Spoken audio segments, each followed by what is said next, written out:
Welcome to వి3 news. లక్ష్యం సమాజహితం. నేను మిరిషిక. చెట్టు ఈజ్ టు అమ్మ, చెత్త ఈజ్ రోగం. ఎక్కడ చూసినా వాల్స్ పైన కానీ మనకి స్ట్రీట్ స్తంభాల పైన కానీ సురేష్ దండు అని చెప్పేసి పేరు ఉంటుంది కదా మనకి.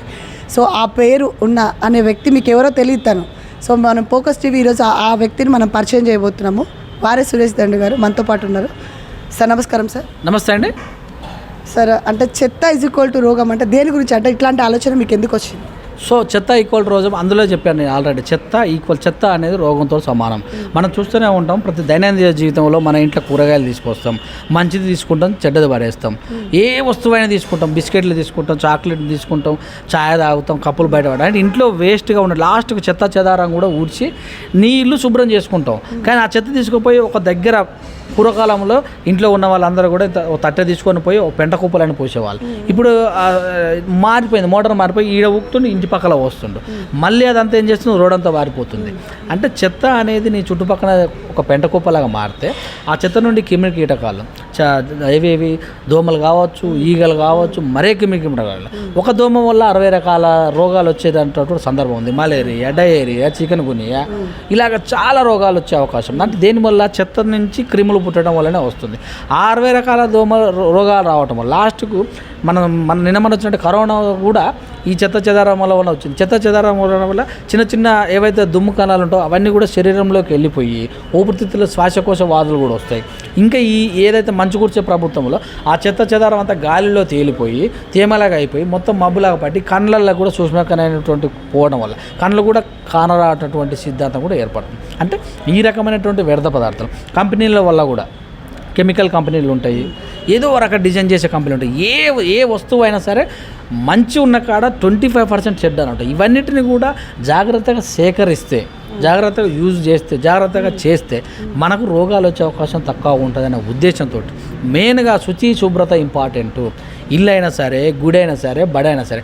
గుడి శుభ్రంగా ఉంటుంది, పూజారి శుభ్రం చేస్తేనే దేవుడిని, ఈవెన్ దో టెంపుల్ కూడా నువ్వు 1 సంవత్సరం పాటు వదిలేస్తే ఎలా ఉంటుంది, బూజు పట్టి ఉంటుంది. ఇల్లు కూడా వదిలేస్తే ఎలా ఉంటుంది, బూజు పట్టి. అలాంటి ఇండ్లకు, అలాంటి గుళ్ళలకు మనం పోవటానికి ఇష్టపడము. ఎక్కడైతే శుభ్రంగా ఉంటుందో, ఎక్కడ శుభ్రంగా ఉంటుందో అక్కడే దేవతలు కూడా కొలువై ఉంటారని చెప్పొచ్చు. స్కూల్ చెత్త చెదారం ఉంటే పోతామా? ఏ అడవిలో అయినా సరే పచ్చ ప్రాంతంలో చెత్త చెదారం ఉంటే పోతామా? డంపింగ్ యార్డ్ ఉందంటే మూసుకొని పోతాం కదా. అంటే అలాంటి ప్రదేశం వల్ల రోగాలు వస్తాయి. అలాగా మీ ఇళ్ళను చేసుకోవద్దనే ఉద్దేశంతో దీన్ని మన చెత్త చెదారం అనేది రాయటం జరుగుతుంది. ఆ ఒక కాన్సెప్ట్ వల్ల, చెత్త వల్ల రోగాలు వస్తాయనే కాన్సెప్ట్ వల్ల కొద్దిగా గొప్ప మాట్లాడగలుగుతావు. మీరు అనొచ్చు సిగరెట్ మీద రాసి ఉంటుంది దీన్ని తీసుకోవడం వల్ల క్యాన్సర్ వస్తుందని అనొచ్చు. అది తెలిస్తేనన్నా కొద్దిగా గొప్ప ఇది డేంజరు, ఇది డేంజరు, ఇది డేంజర్ అంటే అటు సైడ్ పోకుంటుంటాంగా. ఇది చేయడం వల్ల ప్రాబ్లం అని చెప్పకుండా ఉంటాగానే ఉద్దేశంతో ప్రతి ఒక్కరికి ఆ సిద్ధాంతం అమలడితే దాదాపుగా 64 రకాల రోగాలు రాకుండా నివారించుకోవచ్చు.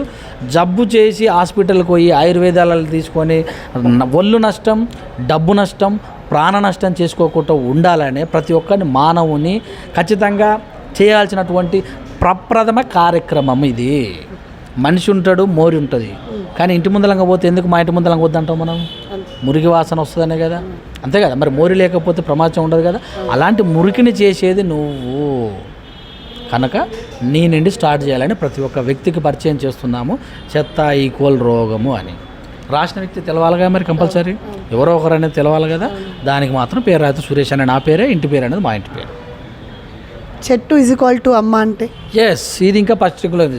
ఈ యొక్క భూమి ప్రపంచం మొత్తం కూడా రీసైకిల్ బీన్ అంటే రీసైకిలింగ్ అవుతుంది. ఎలా రీసైకిలింగ్ అవుతుందంటే వర్షము, ఎండ, వాన అంటే అంతే కదా, వాన ఇవన్నిటి మీద ఆధారపడుతున్నాయి. వాన అంటే నీరు రావాలంటే చెట్లు కావాలి, ఆక్సిజన్ కావాలి. ఎక్కడ పచ్చదనం ఉంటుందో అక్కడ నువ్వైనా సరే ఎండాకాలం వచ్చినట్టు చక్కటి చెట్టు ఉంటావు. ఇప్పుడు ఏదో ఏసీలు వచ్చినాయి కానీ కృత్రిమంగా చెట్టు ఉంటేనే చల్లదనం ఉంటుంది. చెట్టు ఉంటే పిట్టెవాడుతుంది, చెట్టు ఉంటే గట్టు ఉంటుంది చుట్టుపక్కల కూర్చుంటందుకు, చెట్టు ఉంటే వర్షం వస్తుంది, చెట్టు ఉంటే పండు వస్తుంది, చెట్టు ఉంటే నీడు వస్తుంది, చెట్టు ఉంటే ఆక్సిజన్ వస్తుంది, చెట్టు ఉంటే నీ చివరి చితిమంట కూడా ఉపయోగపడుతుంది. అందుకనే చెట్టు అమ్మతో సమానం. అమ్మ అన్న ఒక దశలో నేను వదిలిపెట్టిపోతుంది, నీకు 40 ఏళ్ళు వస్తే ఆమెకు 60 ఏళ్ళు వచ్చి నిండిపోతాయి. ఈ చెట్టు నువ్వు పోయే వరకు, నువ్వు కాలుతుంటే కూడా నీతో కాలిపోతుంది. అంత గొప్పటి ప్లేసు. అమ్మ జన్మనిస్తే చెట్టు ఆయుష్నిస్తుంది.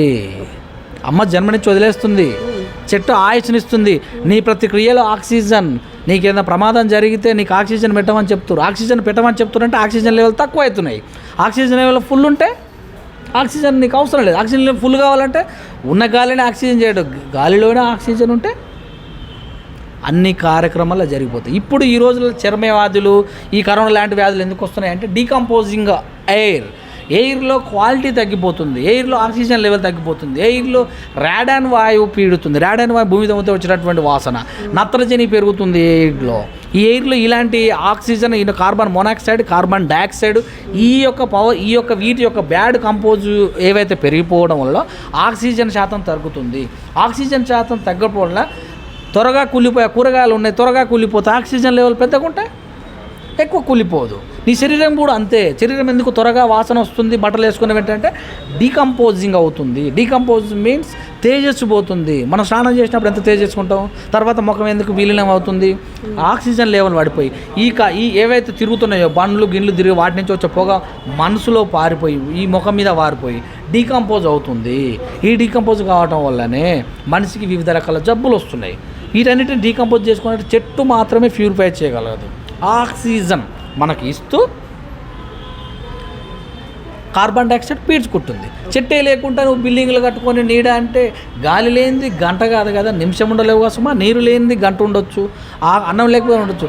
గాలి లేనిది, గాలిలో ఆక్సిజన్ లేనిది అసలు ముందుకెళ్ళడం కాన్సెప్ట్ తోటే చెట్టు ఏదో మమ అని నాటడం కాదు.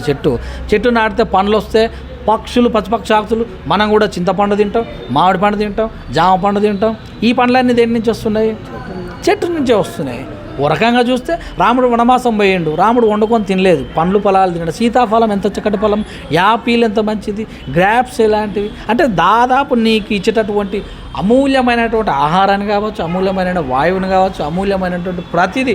ఇప్పుడంటే ఏదో స్టీల్ వచ్చింది, ఇంతకుముందు చెక్కలు ఎక్కడి నుంచి వచ్చేది, చైరు ఎట్ల నుంచి చేసేవాళ్ళం. ప్రతిదీ నీ జీవితం మొత్తం, నీ గుడిసె కూడా చెట్టే కదా.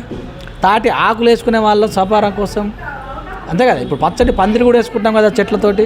టోటల్ ప్రపంచం అంతా కూడా ఇప్పుడు కూడా పండుగ జరిగితే ఏం పెడతాం? మామిడి తోరణాలు వేసుకుంటాం.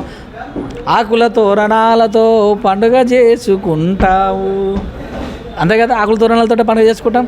ఏదైనా యాపాకులు మొత్తం ఇంటి ముట్టు ఎందుకు శుద్ధి చేసి పెట్టుకుంటాం? చెట్లతోటి అంత ఉంది కనుకనే ప్రతి ఒక్కరు కూడా చెట్టు విలువ తెలుసుకోవాలనే ఉద్దేశంతో చెట్టును అమ్మతో పోల్చగలిగాము.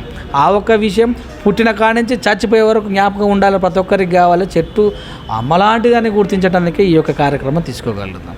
ఇందులో ఇంత నిగూఢ రహస్యం ఉంది.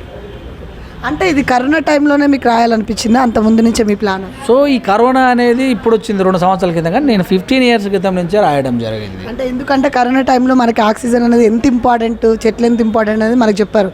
చెత్త ఈక్వల్ టు రోగం అంటే కూడా చెత్త గురించి కూడా మనకంటే నీట్నెస్ అనేది లేకపోతే సో ఎలాంటి ప్రాబ్లమ్స్ వస్తాయని చెప్పేసి అది ఆ అంటే జిహెచ్ఎంసీ వాళ్ళకి, చెత్త తీసే వాళ్ళకి మైక్స్ ఇచ్చి మరీ చెప్పించారు. సో అంటే ఈ టైంలోనే రాశారా, దాని ముందు నుంచి ప్రిపేర్ చేసి? నేను అదే చెప్తున్నాను, మీరు అర్థం చేస్తలేరు. 15 సంవత్సరాల క్రితం నుంచే నేను రాయటం జరిగింది. 15 సంవత్సరాల క్రితం నుంచే పల్లెటూర్లన్నీ మాయమవుతూ, పల్లెటూరులో వ్యవసాయం చేసే వాళ్ళు మాయమవుతూ, పల్లెటూరులో పండ్లు కొనుక్కునే వాళ్ళు మాయమయ్యే కనుక అంతా సిటీ వాతావరణానికి వచ్చారు కనుక సిటీలో వాతావరణం ఎలా ఉంటుందో ఖచ్చితంగా నేను కళ్ళ ద్వారా చూసి, సిటీలో 45 degrees ఎండ కొడుతుంది. సిటీలో 45 degrees ఎందుకంటే ఇక్కడ ఉన్నటువంటి వాహనాలు ఎక్కువ, ఇక్కడ ఉన్నటువంటి పొల్యూషన్స్ ఎక్కువ, ఇక్కడ ఉన్నటువంటి ఏసీ సెంటర్లు ఎక్కువ. ఏసీ నీవు వాడుకుంటావు కానీ దాని ముడి ద్వారా వచ్చే హీట్ ప్రజలకు వస్తుంది. నువ్వు కార్లో ఏసీలో పోతావు, అది హీట్ అనేది ఒక సామాన్యునికి పడుతుంది. అలాంటి సామాన్యునికి పడకుండా ఉండాలంటే ఈ యొక్క వాతావరణమే చల్లగా ఉంటే చెట్టు ద్వారా అవుతుంది. ఈ వాతావరణం చల్లగా లేకపోవడం వల్ల నీవు ఏసీలు వాడుతున్నావు. వాతావరణం చల్లకుండా ఏసీ వాడడం అంటే చెట్టు కంపల్సరీ పెట్టాలి. పెద్ద పెద్ద భవనాలున్నా, పెద్ద పెద్ద బంగ్లాలున్నా, పెద్ద పెద్ద ఫంక్షన్ హాల్ ఉన్నా చెట్టు మాత్రమే అన్నిటికీ ప్రాణకోటికి ఇంపార్టెంటు. ఇలా నువ్వు అద్భుతంగా ఇల్లు కట్టుకోగలిగినావు, నీకు చెట్టు లేకపోతే, ఆక్సిజన్ లేకపోతే ఏముంటావు? శ్మశానమే. చెట్టు లేనికపోతే శ్మశానంలాగా అవుతుంది కనుక డిఫారెస్ట్ చాలా ప్రమాదకరం. ప్రాణులన్నీ పచ్చటి ప్లేస్ని ఇష్టపడతాయి, అడవులను ఇష్టపడతాయి. ఆ అడవిలో ఉన్న జంతువులు ఊళ్ళలోకి వస్తే మనల్ని ఇష్టపడతాయి అవి. కనుక చెట్టు పెంచవని చెప్తున్నాం. ఇది main concept. Thank you sir, thank you very much. So చూశారు కదా, చెట్టు ఈజ్ ఈక్వల్ టు అమ్మ అంటే ఒక కరోనా నుంచే కాదు, నేను 15 years నుంచి ఆల్రెడీ నేను రైట్ చేస్తున్నాను. సో చెట్టు అనేది ఆక్సిజన్ మనకి ఎంత ఇంపార్టెంటో కరోనా టైంలో కూడా మనం చూసి తెలుసుకున్నాము. సో ఆ టైంలో ఆక్సిజన్ అందక కూడా చాలామంది కూడా ప్రాణాలు కోల్పోయిన వాళ్ళు ఉన్నారు. సో చెత్త అనేది రోగం ఎట్లా తయారవుతుంది దేనివల్ల అని చెప్పి GHMC వాళ్ళకి మైక్స్ ఇచ్చి కూడా చెప్పారు. అవన్నీ అంటే అంత ముందు నుంచే నాకు ఆల్రెడీ నేను ఇక్కడ సిటీలో చూశాను పొల్యూషన్ వల్ల ఇవన్నీ అని చెప్పేసి తను మనకి ఈరోజు చెప్పడం జరిగింది.